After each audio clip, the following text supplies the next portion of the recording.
Hi everyone, how are you today? Welcome to my channel. It's Melinda here with you, and I am sharing another page for Cut to You with Gwen Ruck with her beautiful cut files.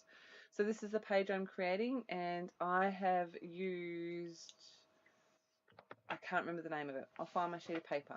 But here I am showing you the file that I've cut. I've just cut it on white textured cardstock.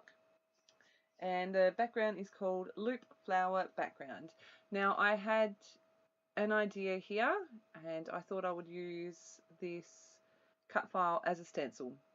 I pulled out my Distress Oxides and I've picked a rainbow of colours, and I'm starting in the middle using an ink blending tool, and this is Squeeze Lemonade, and I figured it was easier for me to start in the middle so that I didn't run out of room and have, you know, like 5 stripes this wide and then the 6th stripe either really fat or really skinny, and this gave me a really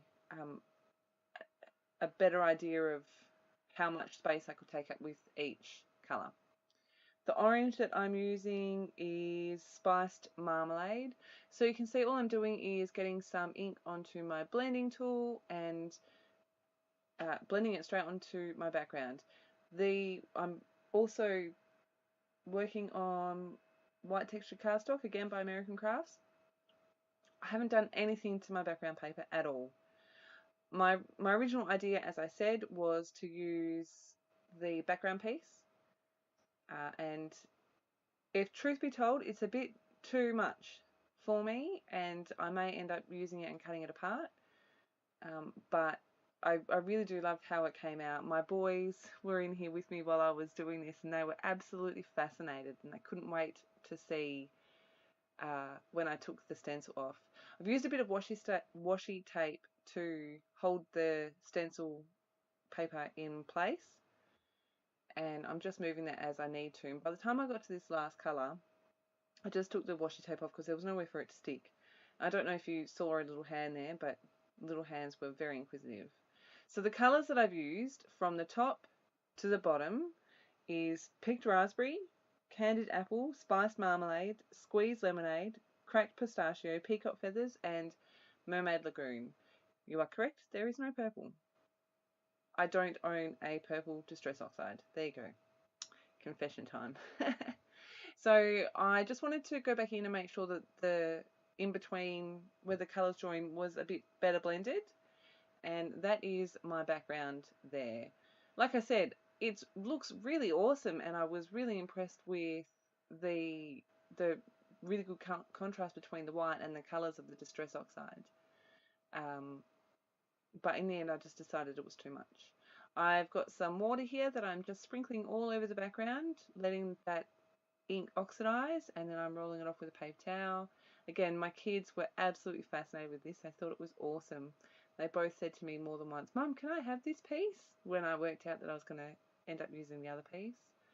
I decided to do the exact same thing to this one because I was like, oh wow, look at those rainbow colors that all blend together and it's not totally overwhelming.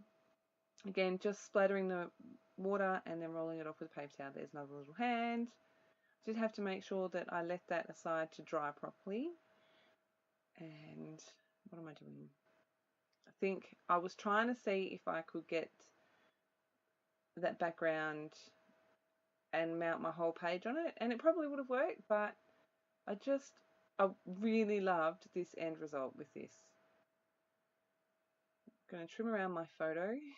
So another scrapbooker that I follow on Facebook shared this photo a little while ago. Not this photo, but she got herself one of these little pop art thingies of Rainbow Bright. Rainbow Bright was my favourite childhood character, and I was just like, oh my gosh, it's Rainbow Bright, I need one in my life. I hunted one down. I had to order it into my local store, and when she arrived I was like, I've got to take a photo of this, and I figured what better time to scrapbook Rainbow Bright than on a rainbow coloured background. Pulled out a couple of Charms Creations charms, thinking that I might use a couple of the bright colours, but I do end up using that gold star. And because I pulled that gold in, I decided to mount my photo with this gold vellum. It's just a diagonal You can see I'm down to the last little scraps of this piece now, using it here and there. Adding a doily.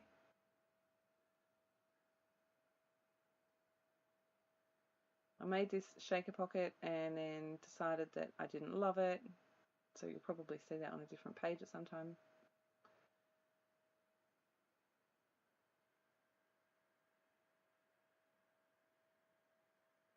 So I do try it in a few different places.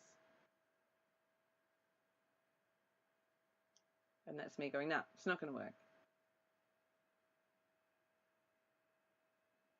Going to pop up my photo on some foam. I found a couple of sheets that I hadn't used yet. It's like, I may as well use these up.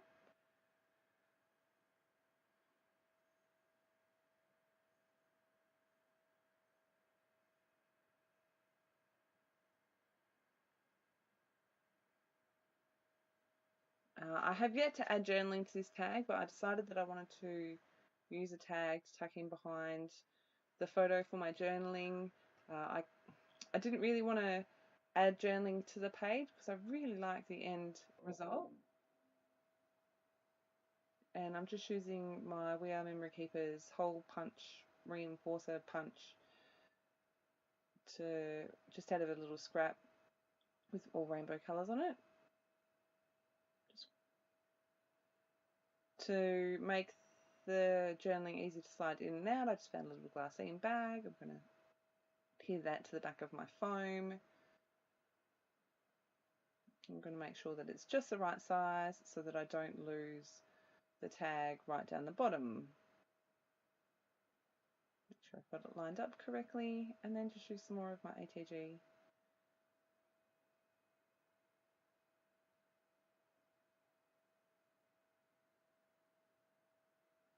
And one perfect size pocket for my little tag. Now, what am I doing? Oh, I decided with the gold I was going to add some gold Heidi Swap Color Shine, and I just literally went crazy splattering all across my background with the gold. So pretty, and a little bit of extra mess. Well, it's not really mess, it's prettiness. And I just pop that aside to dry. And you can see here I have stitched through the center of all of those flowers. Now, little tip, I did try to do this before it was stuck to the background.